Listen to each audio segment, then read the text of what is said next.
africain du Rwanda. Méditation du mardi de la 12e semaine du temps ordinaire. Tout ce que vous voudriez que les autres fassent pour vous, faites-le pour eux.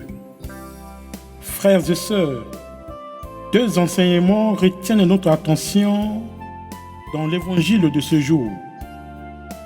Premièrement, tout ce que vous voudriez que les autres fassent pour vous, faites-le pour eux. La vie en société, la vie en famille, demande à ce que nous cultivons une certaine valeur, que nous ayons une habitude pour rendre la vie belle, agréable et vivable. Il nous arrive souvent de rêver une société fraternelle, une société où il y a la joie de vivre et d'exister. Mais nous sommes parfois nous-mêmes les destructeurs de cette même vision.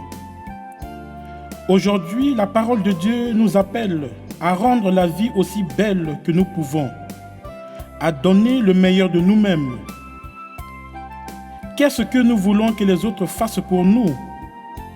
Qu'est-ce que nous attendons des autres? Sans doute, nous aimons le respect, la considération, le bon sens pour que l'amour de Dieu circule dans nos familles, dans nos lieux de travail. De ce fait, la parole de Dieu nous invite à la charité envers les autres et envers nous-mêmes. Il doit y avoir une réciprocité des valeurs familiales, morales et humaines pour que la gloire de Dieu advienne dans notre monde d'aujourd'hui, car nous sommes le sel et la lumière du monde, nous dit Jésus. Deuxième enseignement, entrez par la porte étroite, car c'est le chemin qui conduit à la vie éternelle. Le chemin du ciel passe par une porte étroite. C'est la porte de l'oubli de soi-même, pour l'amour de Dieu et des autres.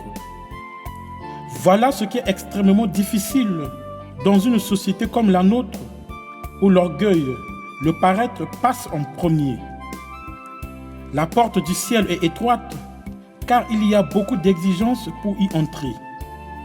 Par exemple, l'amour des autres, le renoncement à soi-même. Ne laissons pas les choses de ce monde nous aveugler au point d'oublier le chemin du ciel.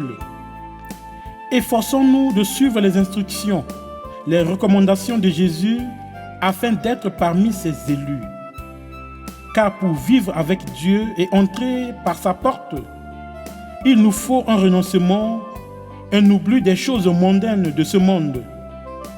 Pour ce faire, laissons-nous guider par l'Esprit Saint afin que notre vie soit le parfum de Dieu au milieu de nos frères et sœurs.